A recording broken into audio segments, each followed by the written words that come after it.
माता की।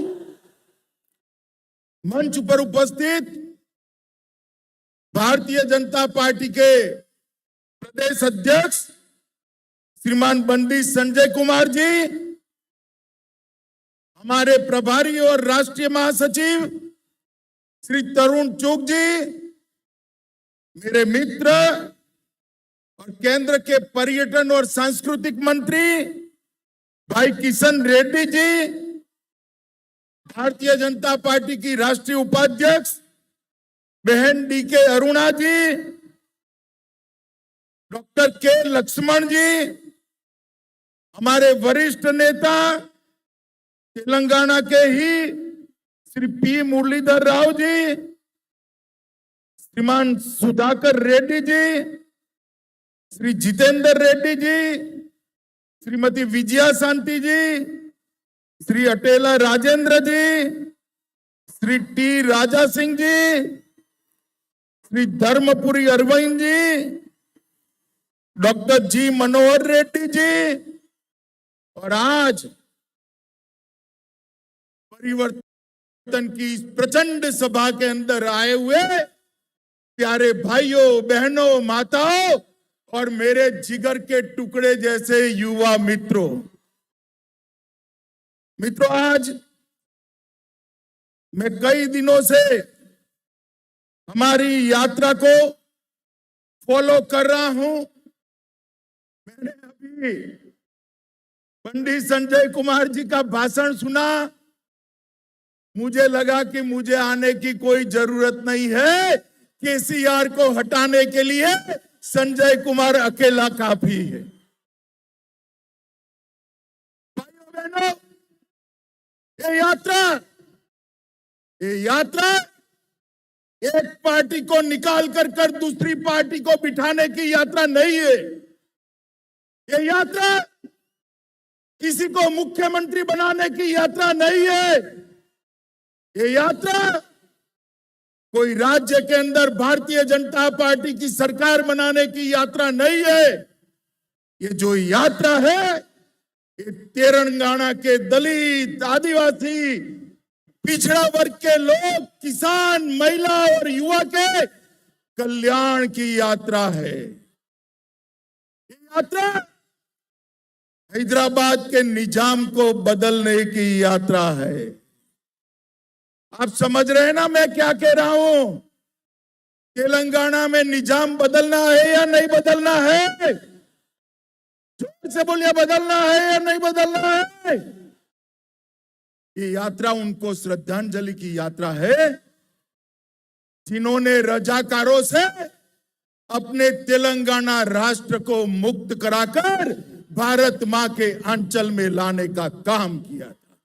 ये यात्रा उनके खिलाफ है जो आज भी रजाकारों के प्रतिनिधि की गोदी में बैठे हैं, उनके खिलाफ। ये यात्रा उस मानसिकता के खिलाफ है जो परिवारवाद को चलाती है। मेरे बाद मेरा बेटा, बेटा न बने तो बेटी, ये बात लोकतंत्र के अंदर जो प्रस्तावित करना चाहते हैं, इसके खिलाफ ये यात्रा है।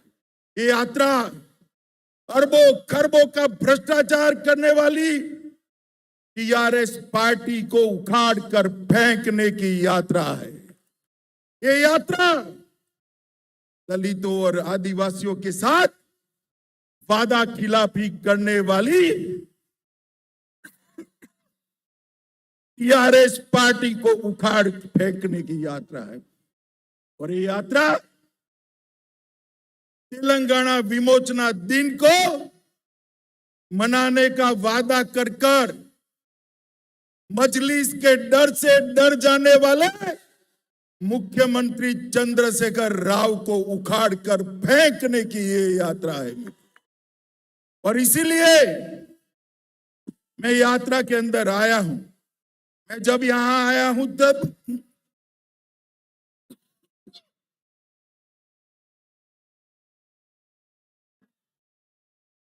पूरे देश की ओर से, पूरे तेलंगाना राष्ट्र की ओर से हमारे प्रथम गृह मंत्री सरदार वल्लभ भाई पटेल को प्रणाम कर कर श्रद्धांजलि देना चाहता हूं, जिनके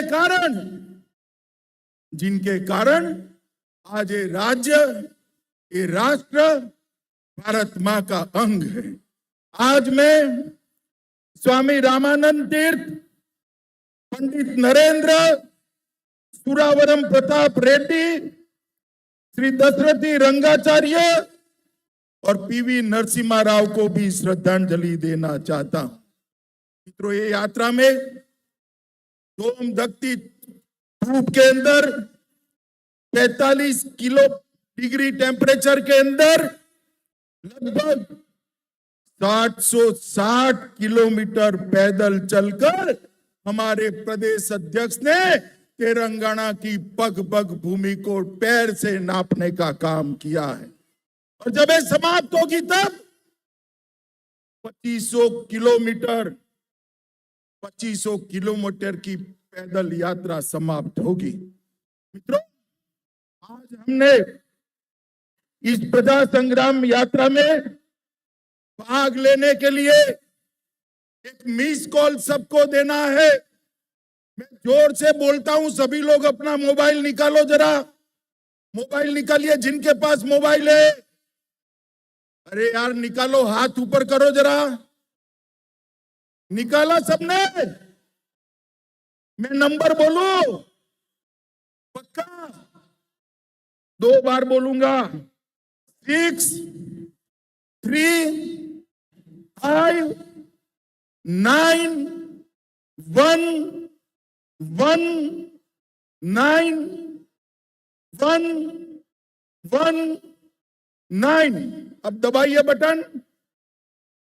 हो गया मिस कॉल। बंडी संजय कुमार को आपका समर्थन मिला है मित्रों, और ये लाखों जो मिस कॉल मिलते हैं वो हमारा हौसला बढ़ाते। 2019 के चुनाव में तेलंगाना की जनता ने भारतीय जनता पार्टी को 4 सीट दी। हम बहुत नजदीकी मार्जिन से हारे हैं, मगर उसके बाद हैदराबाद नगर निगम का चुनाव हुआ हो, चाहे 2 उपचुनाव हुए हो, हर जगह पे आपने भारतीय जनता पार्टी को विजयी बनाने का काम किया है। मित्रों, आज मैं तेलंगाना की जनता को याद कराने आया हूं। यही चंद्रशेखर राव तेलंगाना की रचना के वक्त उन्होंने वादा किया था, निल्लू निधुलू नियमकालू। कुछ पूरा हुआ है क्या? अरे भाई जोर से बोलो, कुछ पूरा हुआ है क्या? कुछ पूरा हुआ है क्या? मैं आज आपको कहकर जाता हूं, मोदी जी के नेतृत्व में भारतीय जनता पार्टी की सरकार बनाई है। निल्लू निधुलू और नियमकालू का वादा हम पूरा करेंगे। भारतीय जनता पार्टी की जल भी मिलेगा, पर्याप्त बजट भी मिलेगा और रोजगार भी युवाओं को मिलेगा। युवाओं ताली बजाइए जोर से। युवाओं को रोजगार केवल और केवल भारतीय जनता पार्टी दे सकती है। मित्रों, आज मैं याद कराने आया हूं, चंद्रशेखर राव जी, आप सचिवालय में, सेक्रेटरिएट में तो जाते नहीं है। युवाओं, इनको किसी तांत्रिक ने कहा है अगर सेक्रेटरिएट में गए तो सरकार चली जाएगी। वो चंद्रशेखर राव जी, कान खोलकर सुन लो, सरकार जाने के लिए कोई तांत्रिक की जरूरत नहीं है। मेरा तेलंगाना का युवा आपकी सरकार को उखाड़ कर फेंक देने वाला है, क्योंकि आपने वादा किया था हर बेरोजगार को बेरोजगारी का भत्ता दिया जाएगा। युवाओं, मिला है जरा बताइए, मिला है भाई? आपने कहा था किसानों का कर्ज 1 लाख रुपए तक माफ करेंगे। कोई किसानों का कर्ज माफ नहीं हुआ।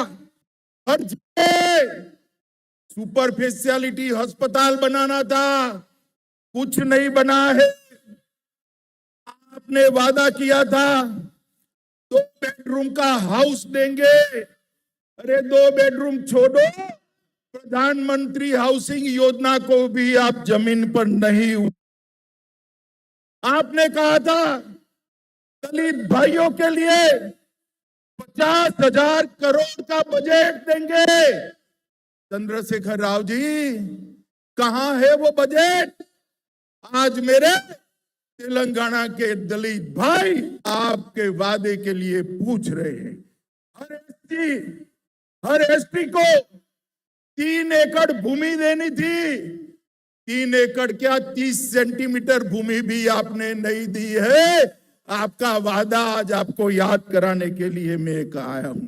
बीसी कल्याण के लिए, पिछड़ा वर्ग बैकवर्ड क्लास के लिए हर साल 1,000 करोड़ देना था। जरा 100 करोड़ भी दिया हो तो आप हिसाब किताब कल की प्रेस कॉन्फ्रेंस में करिएगा। शिक्षकों की भर्ती, प्राध्यापकों की भर्ती आप शायद भूल ही गए हैं। हैदराबाद में 4 सुपर स्पेशलिटी अस्पताल बनाना था, वो भी नहीं बने। उल्टा उस्मानिया और गांधी अस्पताल की हालत आपने खस्ता हालत कर दी। आपने कहा था 73वें संशोधन को लागू कर पंच सरपंच को अधिकार देंगे। अगर आपको लगता है कि पंच सरपंच का मतलब बेटा और बेटी होता है, आपने आपके बेटे और बेटी को अधिकार दिया, पंच सरपंच अधिकार देने से आप भूल गए। मित्रों, इस तरह से वो एक भी वादा पूरा नहीं कर पाए। मैंने मेरे जीवन में 13 साल का था तब से सार्वजनिक जीवन में हूं। 57 साल हो गए। मेरे जीवन में इतनी निकम्मी और भ्रष्टाचारी सरकार मैंने मेरे जीवन में नहीं देखी है। मित्रों, ये निकम्मी और भ्रष्टाचारी सरकार है। तेलंगाना का युवा आ गया है, भारतीय जनता पार्टी के साथ जुड़े और उखाड़ कर फेंक दो इस सरकार को, तब जाकर आगे किसी को भी मालूम पड़ेगा वादा खिलाफी नहीं कर सकते। मित्रों, लोगों का ध्यान भटकाने के लिए सरकार ऑयल चावल नहीं खरीदती। चंद्रशेखर राव जी, पूरी दुनिया को आप उल्टा पुल्टा समझा लोगे क्या? तेलंगाना की जनता बहुत अच्छे से जानती है, नरेंद्र मोदी सरकार आने से पहले चावल का समर्थन मूल्य 1340 रुपये था। इसको बढ़ाकर मोदी सरकार ने 1940 रुपया किया है। 11 करोड़ छोटे किसानों को हर साल 1,000 रुपया दिया है। ऑयल चावल का जहां तक सवाल है, मैं आपको नियम समझाने आया हूं। आप भारत सरकार को दोषी मत बनाइए। चाहे बाजरा हो, ज्वार हो, का हो, रागी हो, गेहूं और चावल के अलावे जितने पेरिफेरल क्रॉप है वो राज्य सरकारें खरीदती। ऑयल चावल को खरीदने की जिम्मेदारी भी आपकी है और आपको से नहीं बनता है। इस्तीफा दे दीजिए। भारतीय जनता पार्टी की सरकार बनेगी तब 1-1 किलो बॉयल चावल हम किसानों का हमारी राज्य सरकार खरीदेगी। आप खरीदना नहीं चाहते हो और आरोप मोदी जी पर डालते हो। मोदी जी ने अनेक काम तेलंगाना के लिए किए हैं। मित्रों, ये सरकार मोदी जी की योजनाओं के नाम बदलने के अलावे कुछ नहीं करती। मोदी जी ने समग्र शिक्षा अभियान करा। उन्होंने वही योजना को मोदी जी के ही पैसे से मना उरू मना बड़ी कर आज उसका चेहरा बदलकर, अपना फोटो चिपका कर, अपने बेटे का फोटो चिपका कर तेलंगाना के लोगों के सामने रखा है। क्या तेलंगाना के लोग नहीं जानते? वो जानते हैं ये पैसा नरेंद्र मोदी जी ने भेजा है। 18,000 करोड़ रुपया नरेंद्र मोदी सरकार ने मनरेगा के लिए भेजा। आपने उसको हरिधर्म कार्यक्रम का नाम देकर आपकी और आपके बेटे की फोटो चिपका दी। तेलंगाना की जनता नहीं जानती है ये हरिधर्म कार्यक्रम आपका नहीं है, ये हरिधर्म कार्यक्रम हमारे नेता और देश के प्रधानमंत्री नरेंद्र मोदी का है। मित्रों, प्रधानमंत्री आवास योजना उसका भी नाम बदला, नाम बदलकर मकान तो दे, मकान भी नहीं दे पाए। मित्रों, आज एक बात बड़ी संवेदनशीलता के साथ कहने, भारतीय जनता पार्टी का अपने विचारों और अपनी आइडियोलॉजी को लेकर तेलंगाना राष्ट्र की जनता के सामने जाए। हमारे कार्यकर्ताओं की दिन दहाड़े हत्या हो रही है। मुझे बताओ भाइयों, बहनों, माताओं, युवाओं, आप इससे सहमत हो क्या? जोर से बोलो, सहमत हो क्या? जोर से बोलो, सहमत हो क्या?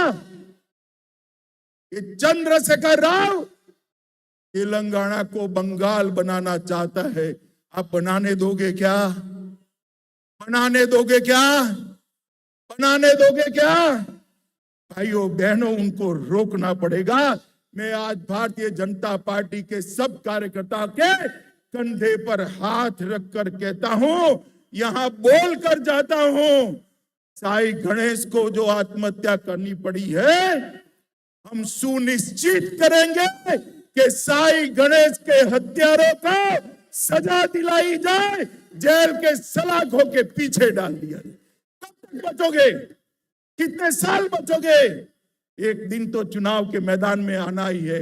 और चंद्रशेखर राव जी, मैं आज कहकर जाता हूं, रोज 5 स्टार फार्म हाउस में बैठकर योजना आते कि चुनाव जल्दी करा देंगे, जल्दी करा देंगे।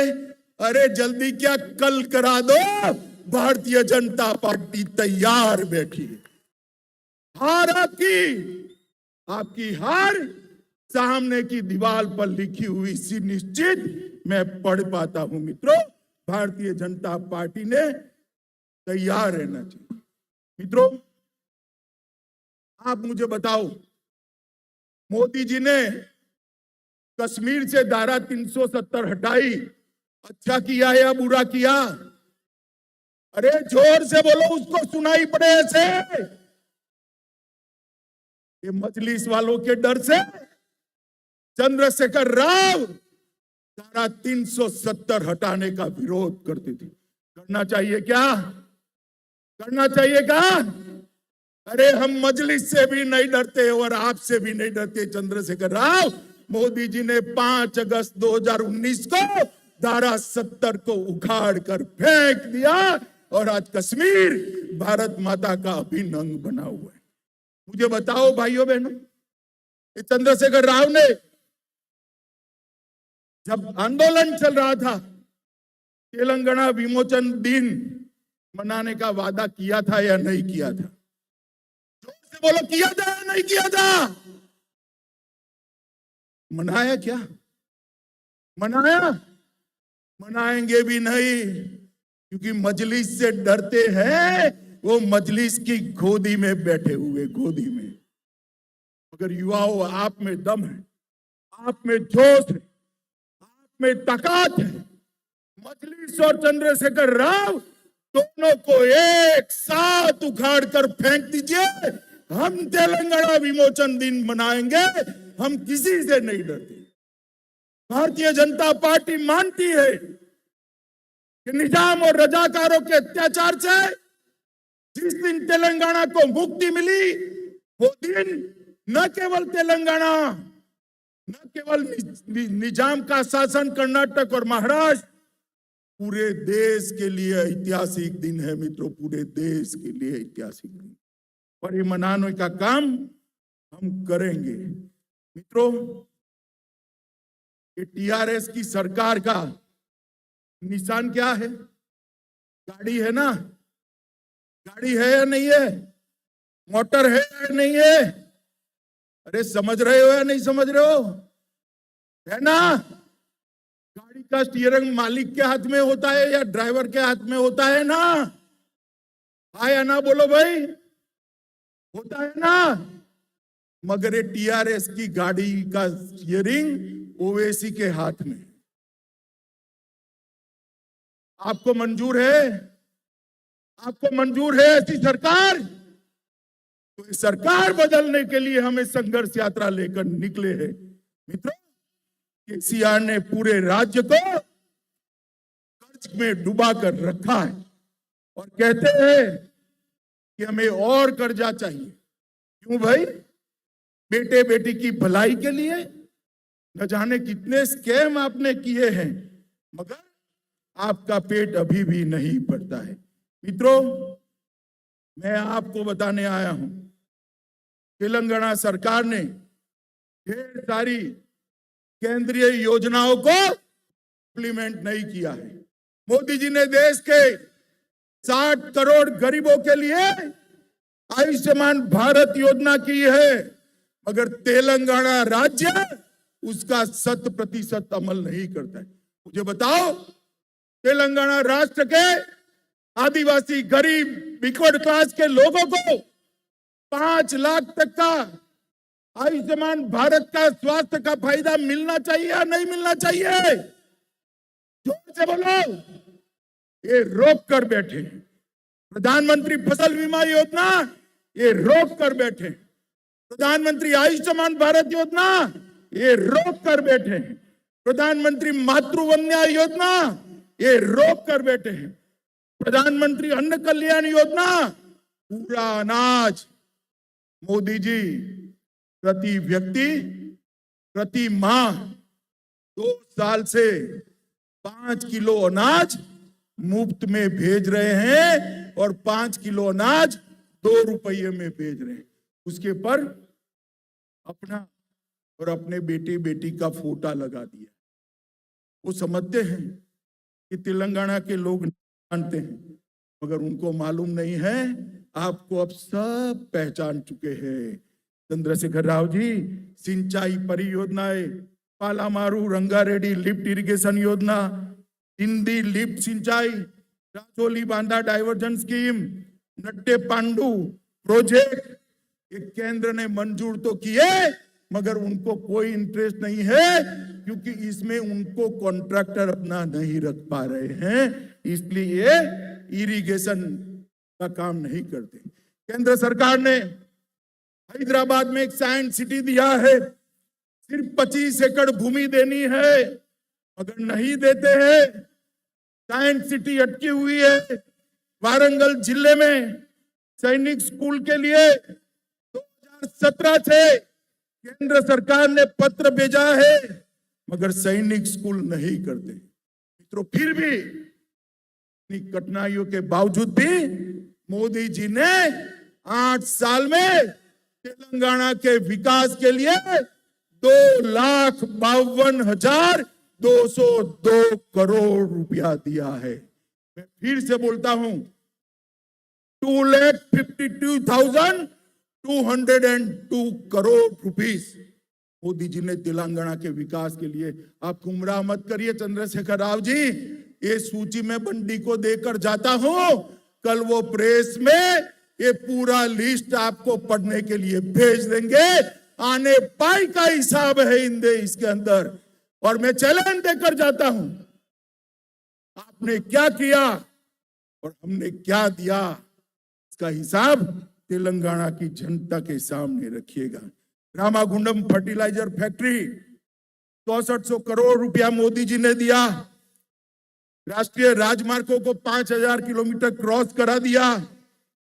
4 लेन फ्लाईओवर 187 करोड़ रुपया दिया। लगभग 8000 करोड़ से क्षेत्रीय रिंग रोड बनाया। प्रधानमंत्री ग्रामीण सड़क योजना के तहत गांव के 2300 किलोमीटर के 1700 करोड़ रुपए के खर्च से रोड बनाए। रेलवे में हमने 4200 करोड़ रुपया खर्च किया और मिशन भगीरथ योजना के तहत 2500 करोड़ रुपया दिए। मित्र, बहुत बड़ी सूची है, कल बंदी जी देंगे।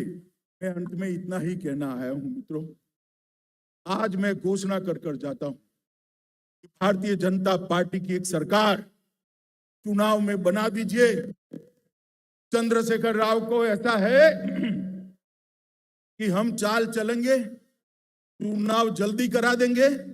भैया चंद्रशेखर राव, हम भी चुनाव की ही राख दे दिख रहे, कल ही घोषणा कर दो, आप कल ही घोषणा कर दो।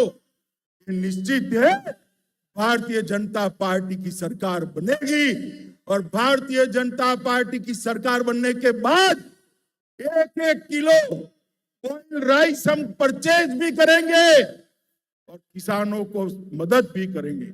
इसके साथ साथ जो धर्म के आधार पर माइनॉरिटी का रिजर्वेशन करा है, जिसके कारण एससी, एसटी और ओबीसी के रिजर्वेशन में कटौती आपने की है, माइनॉरिटी के रिजर्वेशन को समाप्त कर एससी, एसटी और ओबीसी के रिजर्वेशन को बढ़ा देंगे।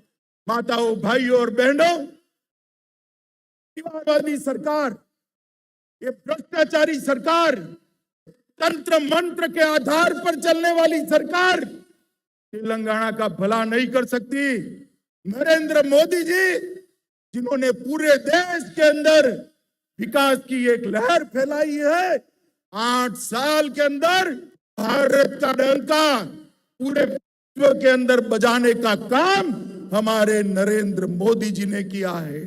जिन्होंने भारत किया है, कोरोना के खिलाफ सफल लड़ाई लड़ी है, करोड़ों लोगों का टीकाकरण करा है, स्टार्टअप की शुरुआत की है, किसान, दलित और आदिवासियों के लिए, युवाओं के लिए ढेर सारे कार्यक्रम ले आए हैं। मोदी जी के नेतृत्व में यहां डबल डेकर सरकार बनानी है मित्रों। डबल डेकर सरकार समझ रहे हो ना? एक सरकार तो आपने बनाई है मोदी जी की, दूसरी बनाई है तेलंगाना में भारतीय जनता पार्टी की। ये दोनों सरकार बनाकर सुरक्षित और समृद्ध तेलंगाना का वादा हम पूरा करेंगे। तीसरे चरण जब यात्रा का शुरू हो, तब इससे भी 2 गुना बड़ी संख्या में हमारे प्रदेश अध्यक्ष का आप समर्थन करिए। मैं मेरी बात को समाप्त करता हूं। मेरे साथ जल्दी चुनाव करते हुए चंद्रशेखर राव को डर लगे, इतनी बड़ी आवाज से भारत माता का नारा लगाना है। मेरे साथ दोनों हाथ खड़े करिए, अंत तक सभी लोग खड़े करें, दोनों हाथ उठाइए, परिवर्तन के संकल्प की मुट्ठी बींचे और प्रचंड आवाज से बोलिए, भारत माता की।